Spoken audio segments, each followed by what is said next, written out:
So this is the S23 Ultra, and it came out around mid-February, so it's the newer flagship of the two. And it starts out at around a price of $11.99 for the base model here in the US.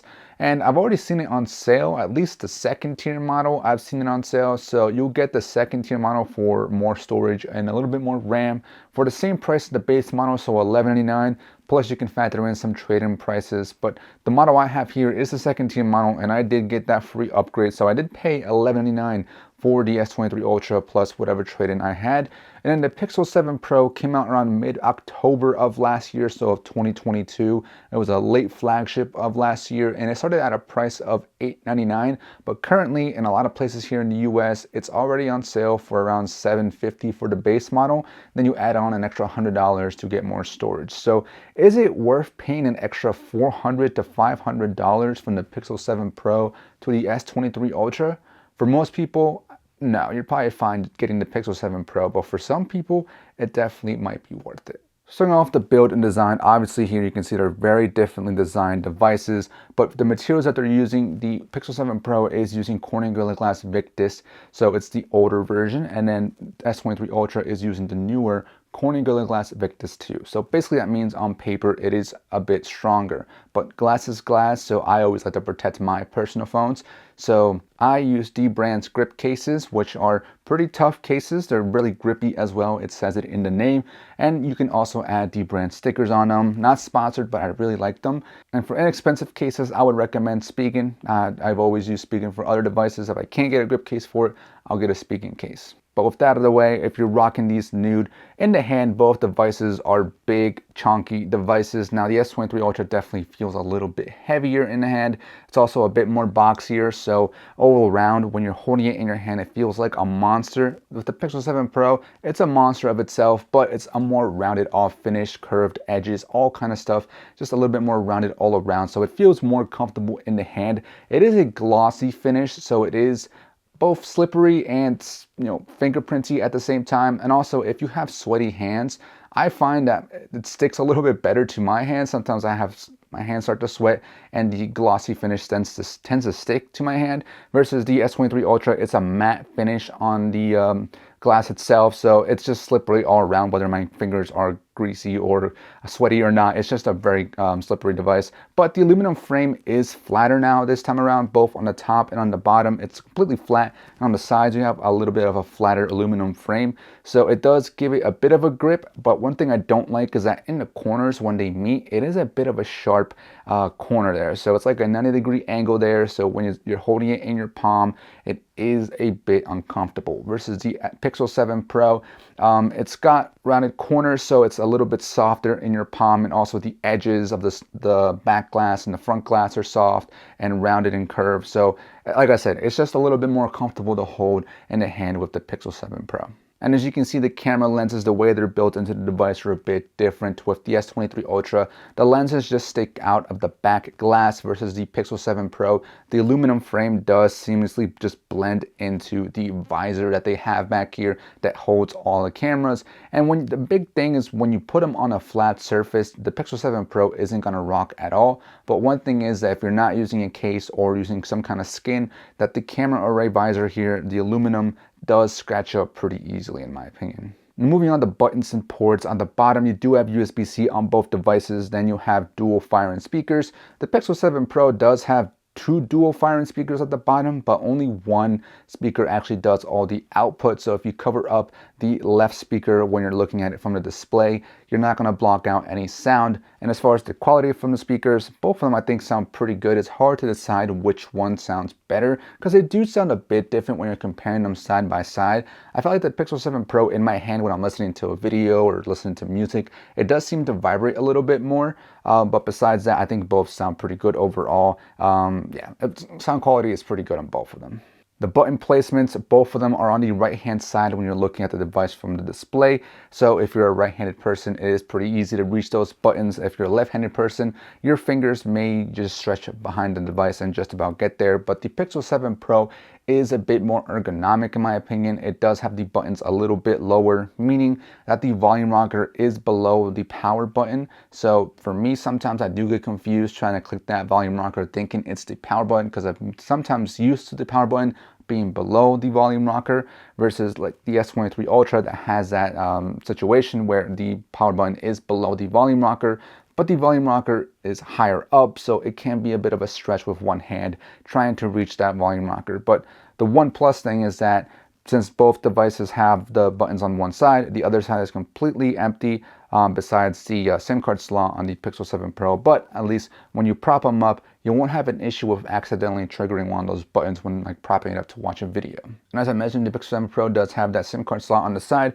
The S23 Ultra has it at the bottom. Both of them have a physical SIM card slot and can also do an eSIM. And they both have, 5G and also good connection for the most part. I mostly use my phones at home. I do work from home, both my real job and from here from YouTube. So I'm mostly on Wi-Fi. So the few times I do go out, which is not often, but either way, the times I do go out, I really haven't had any issues with connections with 5G or with mobile cellular connection. And I use Mint Mobile here in the US, which is a T-Mobile now. So yeah, just wanted to throw that out there. And both devices have pretty decent haptics. Now, the more I use it and the more I compare it to other devices, at first I thought the S23 Ultra's haptics were pretty good, and I still think they're decent, but they're not as good as the Pixel 7 Pros. The Pixel 7 Pros definitely have a more subtleness to it and not cheapness to it. I definitely feel like it feels more responsive and tactile versus the S23 Ultra. It just feels like a vibration motor. It feels dense and strong, but not tactile, if that makes sense. I don't know. It's definitely a personal preference thing. You might just turn off the vibrations altogether, but if you care about haptics, I think the Pixel 7 Pro definitely has a better haptic motor. Now, the S23 Ultra does have this magnificent S Pen, which I barely ever use.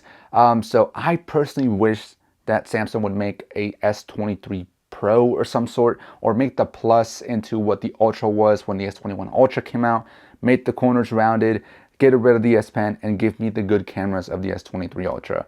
Because I don't really use the S Pen. It's there. It's definitely a tool that people should definitely take advantage of if it's into their lifestyle. But for me, it doesn't. So like you can use it to take notes. Like right here, I'm able to just take it out and immediately start taking a note. But I don't ever do it. I don't. And so you also have the ability to do like air gestures and stuff like that, so you can control your music. If you're listening to music, take it out, leave your phone on the table, and just do a couple air gestures to either move the video to the next one or the music to the next one, whatever you're doing, or pause it, play it, whatever. And then you can also kind of navigate through the phone itself with like back gestures and home gestures. And then you can also control it with the camera, so you can again prop your phone up, back up, and then take a photo with it. So that might be something very convenient, but I've never had to come across that and use that. And that's pretty much of the S Pen. You could also take advantage of other cool, unique things you can customize with it with Pentastic, I think is what it's called, and One UI's Good Lock app, which gives you a ton of customization. You can definitely do a lot of other stuff on there if you wanted to. But that's one thing. If the S Pen is something you need, then obviously there's no other phone that provides such a cool feature. And both of them are IP68 water and dust resistant rated, so that means that they'll survive being submerged in water for a long time, and also a certain depth, and also will survive splashes, which is what's more important to me. As far as the displays, the S23 Ultra does have a 6.8-inch 120Hz 1440p AMOLED peak of 1700 nits of brightness versus the Pixel 7 Pro that does have a slightly smaller 6.7-inch 120Hz 1440p AMOLED peak of 1200 nits of brightness. What does that all mean? Basically, you're going to be getting great displays on both of these devices. So both are going to be bright and colorful, sharp, smooth. Regardless of what you're doing on these devices, you're not going to notice a huge difference, only if you're really nitpicking and comparing side by side. So for the average person watching videos, consuming content, social media, looking at photos on the internet, whatever you're doing, both of these displays are fantastic for what you're going to be doing.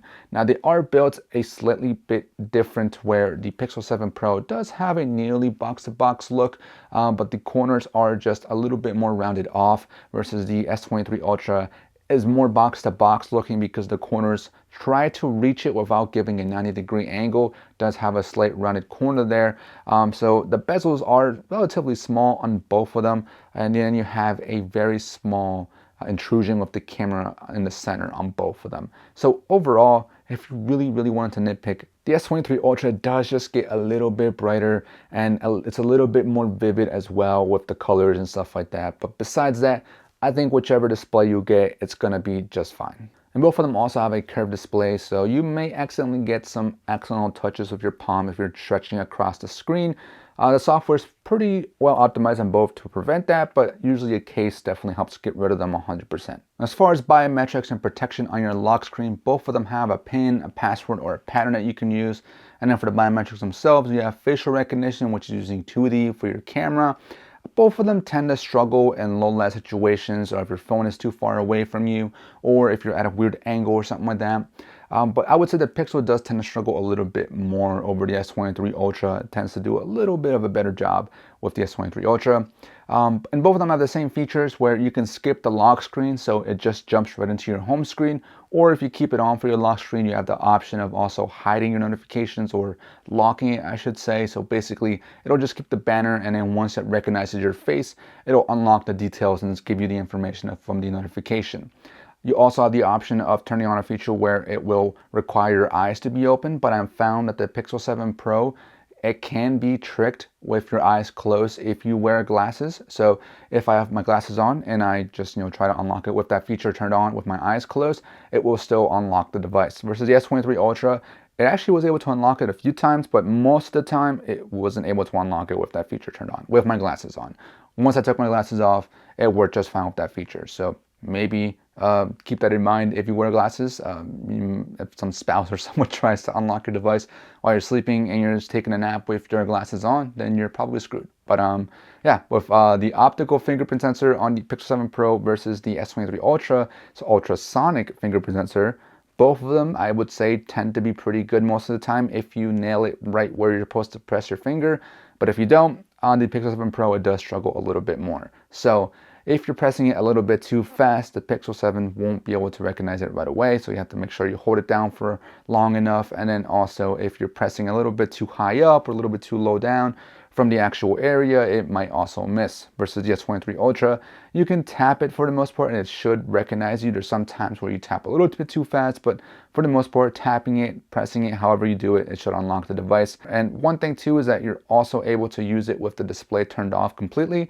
So if your screen's all black, you should be able to use it on the S23 Ultra versus the Pixel 7 Pro. You have to either tap it to show the little fingerprint icon, and then you can use it. Now, as far as performance, the Pixel 7 Pro does have the Google Tensor Chip Gen 2 with 12 gigabytes of LPDDR5 RAM and then 128 gigabytes of base storage of UFS 3.1 up to 512 gigabytes of storage. And then the S23 Ultra has the Snapdragon 8 Gen 2 for Galaxy across the board worldwide, which is good, with 8 or 12 gigabytes of LPDDR5X RAM, which is just a little bit more efficient and faster, I believe, compared to the LPDDR5 on the Pixel 7 Pro.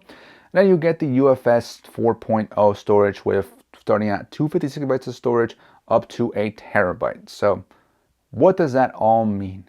Basically, both of these devices are powerful and fast and snappy devices. So regardless of what you do in your day-to-day, you should be able to throw whatever you want to at both of these phones. So for the basic user who's maybe just browsing the internet, calling and texting, social media usage, listening to music, maybe even Google Maps and stuff like that, you'll be fine on both of these devices.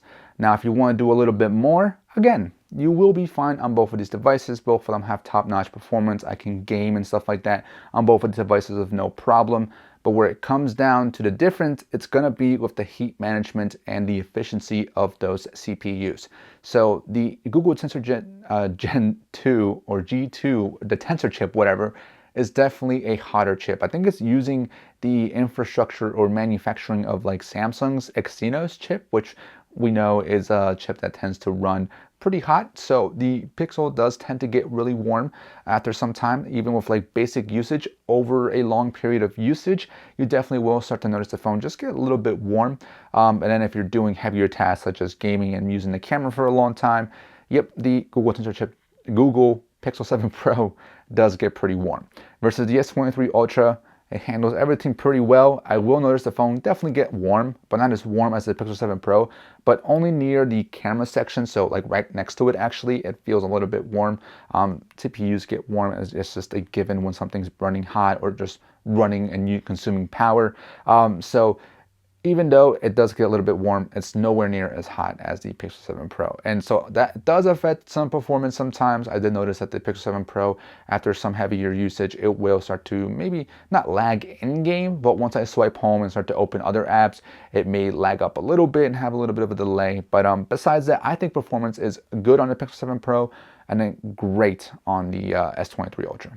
Now, as far as software, both of them are Android devices, so both of them are running the latest Android 13, but obviously you got your different skins where on the Pixel 7 Pro, it is running that Pixel launcher versus on the S23 Ultra, it is using that One UI. We're currently, I think, One UI 5.1. So definitely up to you for personal preference, which one you prefer. I would say overall, the Pixel launcher is aiming towards simplicity and the aesthetic of the look and also the AI features versus the S23 Ultra is aiming more towards feature-packed software. So it's really going to be up to you to decide. So I'll go over some portions of the software to give you an idea of what it's like. So on the lock screen, on the Pixel 7 Pro, it's as simple as it can possibly get.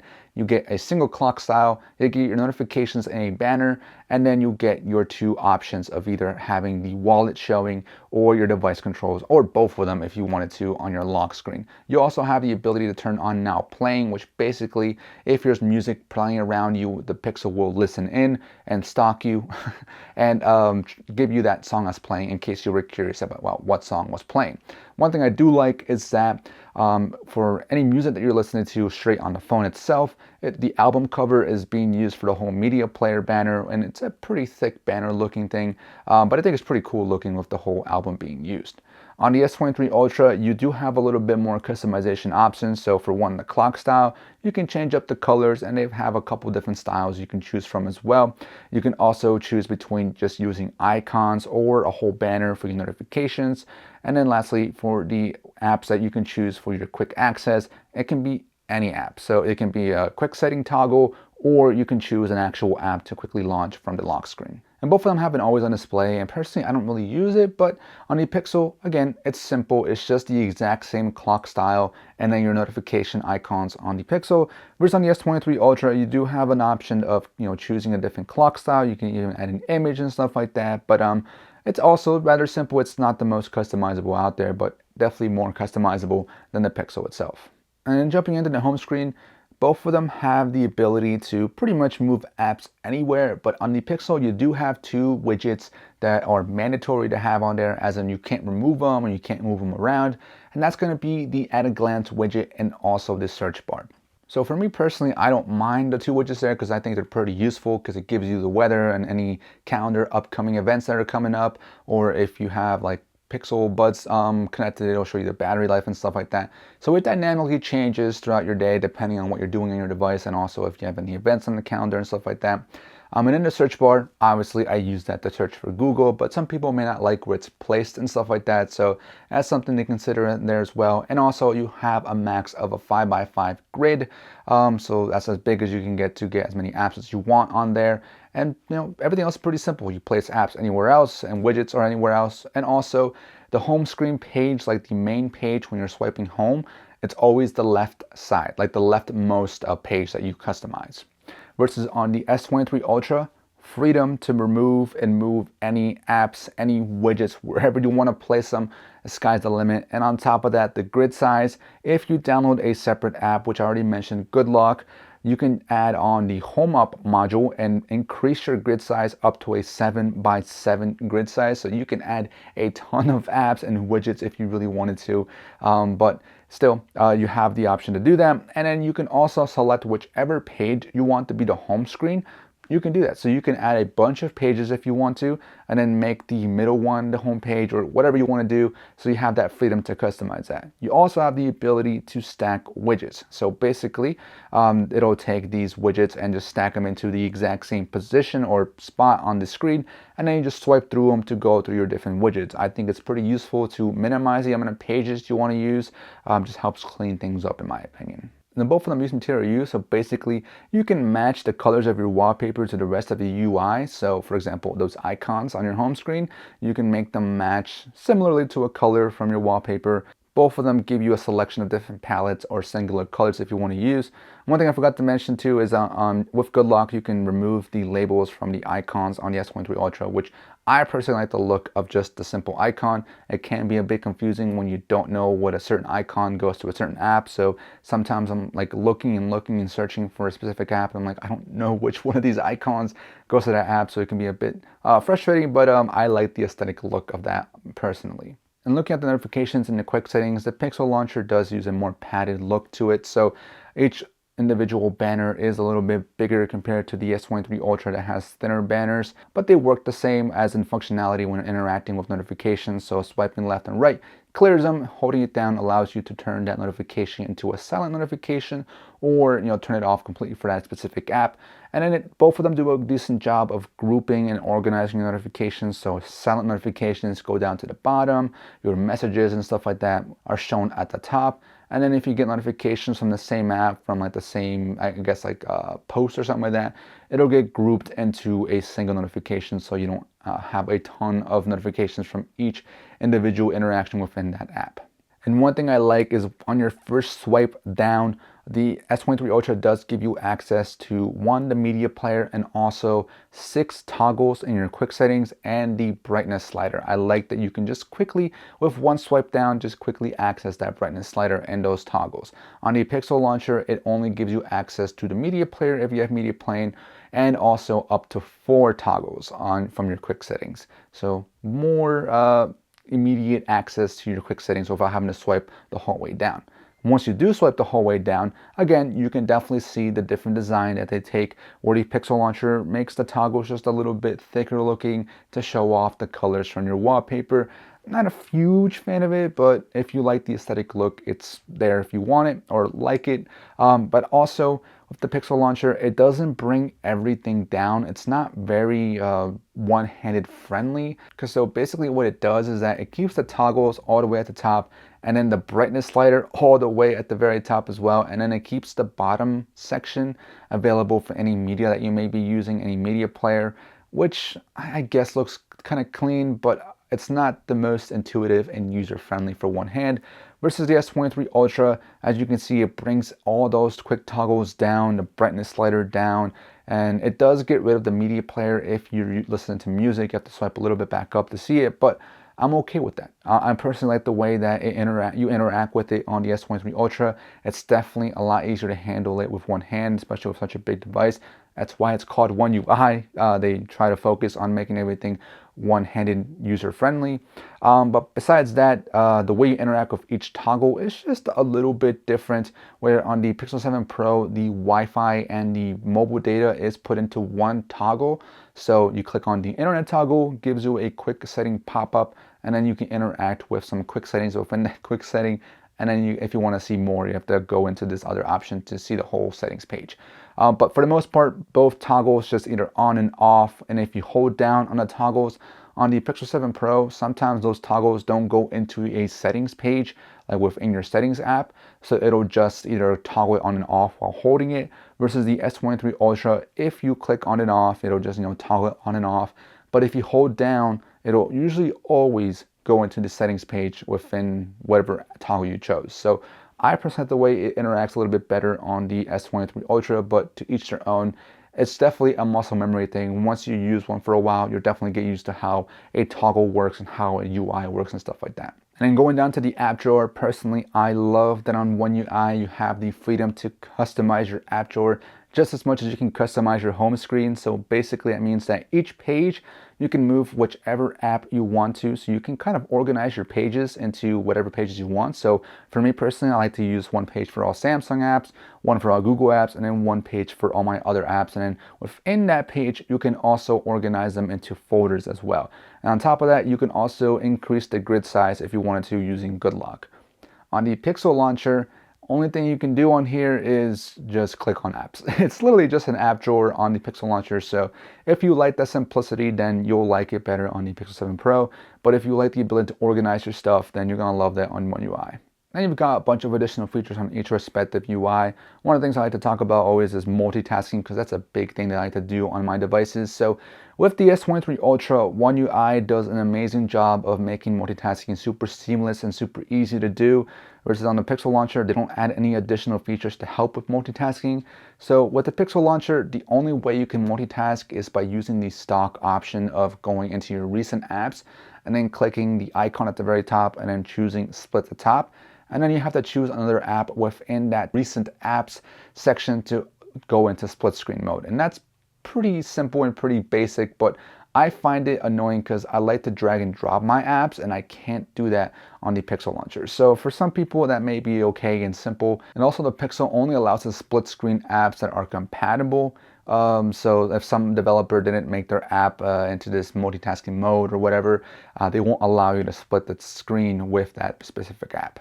Versus the S23 Ultra, it does allow you to force every single app that you download, regardless of whether the app developer allows that app to go into multi-window mode. So it's a labs feature, so you have to go into the labs settings and turn that toggle on. But once you do that, you are going to be a multitasking beast. So for one, you have something called the edge bar. Definitely use this if you want to multitask. You can do the same multitasking capability as the Pixel, but this edge bar makes it so much easier. So on the edge bar, just swipe it over. It's a little handle thing, and you can add a bunch of apps there. You can even create presets for your most used split screen mode apps.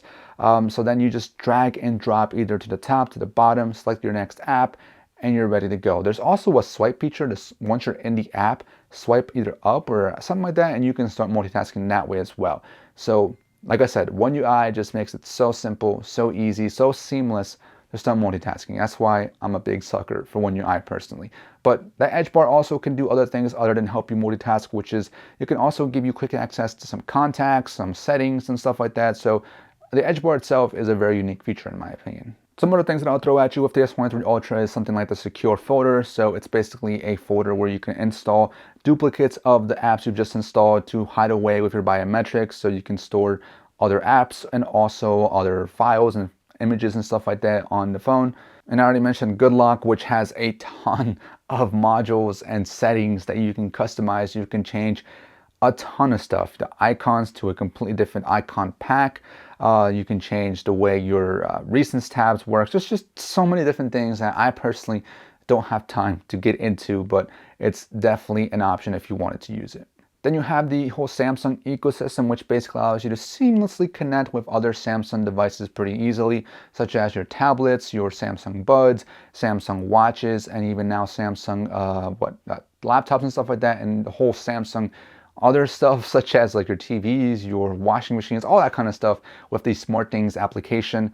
The Google also, or the Pixel Launcher or the Pixel 7 Pro can also connect to other Samsung devices as well. Just download the SmartThings app, but it seems to work better on the Samsung device for some reason. But I can still connect my watches, my earbuds to the Pixel, but it would definitely work a little bit better with the S23 Ultra. And then looking at the unique features of the Pixel 7 Pro, it's mainly going to be the AI features that are offered with the Google Assistant. So basically, a few things that you can do is, for one, you can turn on live translation, which basically will translate anything that's on your screen into your native language. So you select which language you want to translate to, and then what languages you want to download so that you can keep an eye out for them and then translate them. Personally, I have it turned on, but I've never had to use it because everyone I talk to speaks English, and I'm never in a situation where the screen I'm looking at or the text I'm looking at is in Spanish. So it's there if you want to use it though. Then you also have the dictation features, which basically the Google Assistant helps with voice to text that allows you to pretty accurately get what you're saying. So if you're, I don't know, at a lecture lab or something like that, and you're in school, you can turn this on and then actually get a pretty accurate speech-to-text translation to what the user or what the person is saying. So that might be something that's super useful for you. Then you have the calling features, which I think are very, very neat. So basically the Google Assistant can take control for you. So for one, it can hold the line for you. So if you get put in a position where you have to wait for someone to pick up, like on a 1-800 number or something like that, you can just keep the assistant on the line for you. And then once someone actually starts talking, it will let you know that someone's on the line or someone needs to talk to you now because there's an actual human talking. Then you also have screen calling, which works a couple of different ways. So for one, it can control spam and unknown numbers. So if an unknown number or a spam caller calls you, the Google Assistant will answer on its own for you, so it won't even bother you or ring the phone. It will just pick it up in the background, and then it will, screen call the user, letting them know that, hey, who is this? And if the user hangs up, great. If it's someone who actually wants to get in contact with you, then the phone will actually ring, and then you can actually talk to that person. You can also do it for an incoming call. So if someone calls you, you can use the screen calling feature, and you can just see what they're saying. So if you can't talk to someone right away, just be like, hey, I have the Google Assistant answer for you, and if they need to talk to you right away, then obviously you can tell from what they're saying. The S23 Ultra does have that feature as well, but with Bixby. I've never personally used it, but it's there. I don't know how well it'll work, and it's only able to do the screen calling when someone calls you. It can't do the whole spam control stuff, but it's at least they're trying. If only they would use the exact same Google Assistant feature, then that would be awesome. And the Pixel also has a gesture feature where you can double tap the back of the phone to bring down the notification settings, or you can have it set up to do something else. So take a screenshot or bring that and open an app or something like that. But I think it's a pretty neat, useful gesture feature. But as far as software support and software updates, both of them are promised at least 5 years of security updates, and the S23 Ultra is also promised 4 years of major OS updates. I'm not sure how many major OS updates it's promised on the Pixel 7 Pro. They keep saying just Pixel updates, which I'm not sure if that includes major Android updates or just security updates, but it is what it is. And as far as the consistency, it does seem to be at least once a month with each device. So at least once a month you'll get an update, whether it be for bug fixes or new features. And then it also does come into play whether you have a carrier or stuff like that. I'm not sure how really it comes into effect, because I have unlocked devices, and for me, I've noticed it's at least once a month. So overall, with software, I definitely prefer One UI. If you can't tell, Pixel is definitely simpler and easier to understand and easier to use, and it's got the AI features that most people can take advantage of. Most people may not want to customize their device or don't have the time, so it's really up to you to decide what you prefer. As far as the cameras, both of them, in my opinion, take very good photos and videos. I'll be honest, I don't really use my cameras very often. I don't really go out much, don't have much to take a photo of or video of. So the only time I really use my cameras is to compare them for these videos. So by looking at them, I think both of them honestly are fine for pretty much anyone and everyone, but everyone's situation is different, and you may have a different taste for what you see on your screen and whatnot. So definitely up to you to decide what you prefer, but I'll just lay out some things that I noticed and saw when describing these cameras. Starting with the front, the S23 Ultra does have a 12 megapixel camera versus a 10.8 megapixel, and honestly, both of them take very good shots in both quality and color as well. So the skin color for me was pretty accurate on both of them. There was 1 or 2 shots on the Pixel 7 Pro where my skin color was way too pale for some reason, but besides that, I think both of them look pretty good overall. Even in low light situations, I would say both of them do a decent job. On the Pixel 7 Pro, it was able to retain my skin color a bit better. As far as front video, I think both of them do a decent job. It's in 4K, it looks sharp, it looks colorful.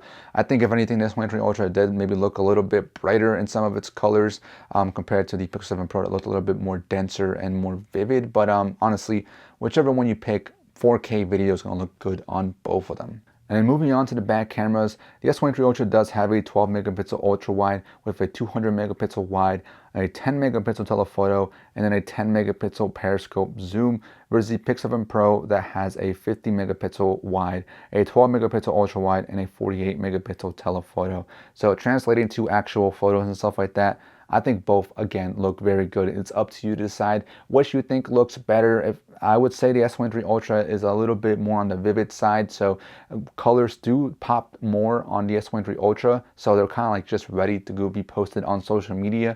So, and then on the Pixel 7 Pro, it does tend to lean more towards the natural side and not as bright color overall, or not as bright photo overall. And some people may like that better. So it's kind of hard to decide which one I prefer. I think I prefer the look of the Pixel 7 Pro, but honestly, both, like I said, are pretty good overall. The Pixel 7 Pro does have a slightly wider ultra wide at 0.5x, and then the telephotos are definitely going to be better, in my opinion, on the S23 Ultra, where the Pixel 7 Pro caps at a 5x optical versus the S23 Ultra has a 3x optical and also a 10x optical. So the Pixel, like, it feels like it's right in the middle of the S23 Ultra's optical zoom. Digital zoom, the S23 Ultra does cap out at 100x. It may not be the greatest looking, but up to 30x, it looks pretty decent, and that's where the Pixel 7 Pro caps out at 30x, and it doesn't look awful compared to the S23 Ultra, but when you're comparing side by side, yeah, the S23 Ultra definitely looks better when you're zooming in. So overall, camera quality for the back photos does look good on both of them, and it's definitely going to be up to you to decide which one you prefer. And both ultra wides also have autofocus, so if you really want to do a macro-like shot, you can do that on both. I also noticed that the Pixel 7 Pro does tend to shift a little bit in its colors when switching from the wide or ultra wide to the telephoto. It tends to go towards the cooler temperature, so it makes things look a little bit on the bluer side, whereas the S23 Ultra does stay pretty consistent going from the ultra wide all the way down to their telephotos and periscope telephoto. Now, as far as video, the S23 Ultra does have the ability to go up to 8K. I'm not sure if you're going to be using 8K very often. Personally, I'm not. But if you want to get the sharper quality for when you expose this to a 8K video, because on your 1440p display, you're not going to notice a difference in my opinion. But either way, I shoot in 4K on both of them. And in my opinion, I think, again, both of them look pretty good overall. There's colors, it's gonna look a little bit, in my opinion, more vivid on the Pixel 7 Pro. It's like they flip-flop. So instead of being more vivid on the S23 Ultra, it's now a little bit more vivid on the Pixel 7 Pro. I don't mean like as vivid as the S23 Ultra was, but like the colors looked a little bit punchier on the Pixel 7 Pro for my liking, or in my opinion, I should say. But overall, quality-wise, I think both of them look pretty good and well stabilized on both. And again, once you switch to the ultra-wide all the way down to the wide and telephoto, the Pixel 7 Pro does get, again, on the cooler temperature. You can definitely see the shift in color. And then the S23 Ultra also tends to focus better, has better autofocus. So once I switched to the telephoto on the S23 Ultra and on the Pixel 7 Pro, there was a spot where I was filming this tree branch that got in the way, and it focused way better at 10x on the S23 Ultra versus using the 5x digital and then zooming into 10x digital on the Pixel 7 Pro. And talking about the max zoom there, the S23 Ultra does cap out at 20x, as does the Pixel 7 Pro. But again, you can see the difference there because it's using the 10x telephoto versus the 5x telephoto on the Pixel 7 Pro. And you can see how much better zoomed quality is on the S23 Ultra. I'm surprised they haven't pushed it to 30x zoom for video, but 20x is probably as far as you probably need, and it looks pretty good on the S23 Ultra compared to the Pixel. And then in low light photos, both of them do a respectively good job. Again, I honestly don't see much of a difference besides the difference tuning and the colors. Sometimes you'll notice that one looks a little bit different than the other, and I don't really care what they look like. They both looked surprisingly really good. Taking a pitch black situation to a pretty usable photo is very good on both of them. The detail is still there, the quality is still there. So yeah, whichever lens you're using, the ultra wide, the wide, or the telephoto, I think, I wouldn't say, I won't call it night mode because I was using it in just low light situations. Looked pretty good on both of them in my opinion. But I did notice that the S23 Ultra does tend to struggle a little bit with LED lights in low light situations. It tends to smear them a little bit, which makes it look pretty bad. And I quickly checked out their stabilization modes, and honestly, both of them do a pretty good job of stabilizing the video, but the S23 Ultra is able to get up to a 1440p quality video, so quad HD.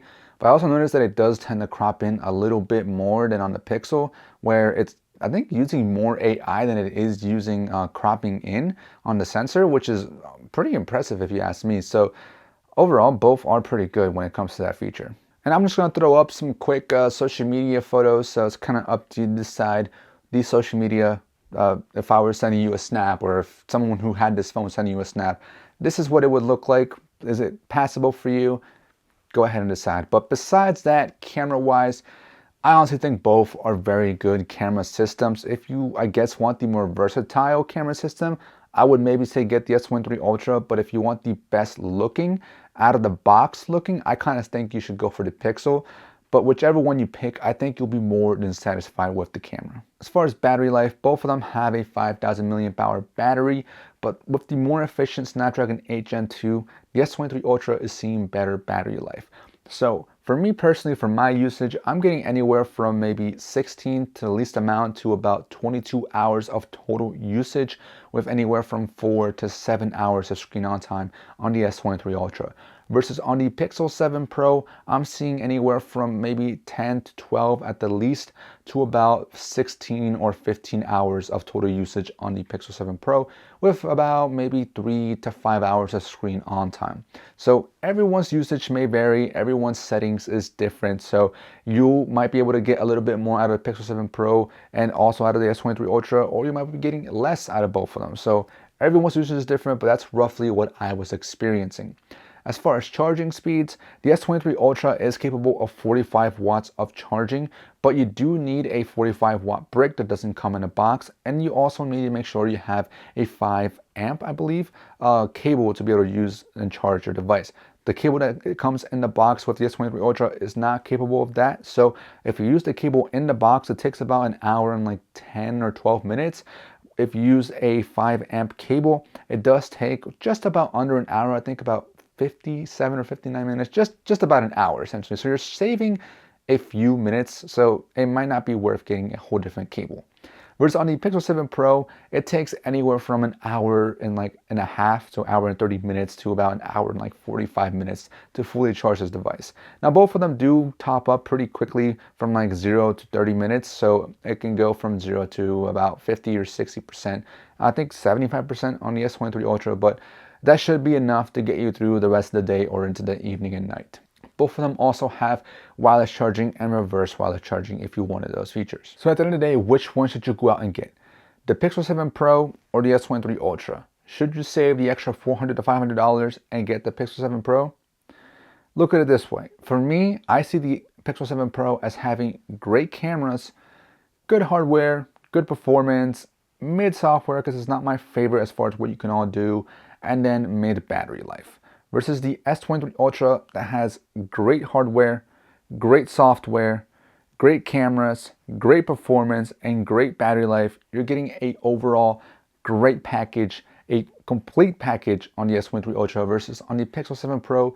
You are, scraping off some things because it's missing a few things that makes it a perfect package. For some people, this may be a more than good enough package, a great package for some people. So I think for those who want a simple Android experience, get the Pixel. For those who want a beast of a machine that gives you not only great cameras and great battery life, but also an amazing piece of software, get the S23 Ultra. Me personally, I think I would give up those extra $400 to $500 and get the S23 Ultra because the experience for me is way better on the S23 Ultra. So that's how I'll leave it. Hopefully this helps. Hopefully you guys enjoyed. Peace.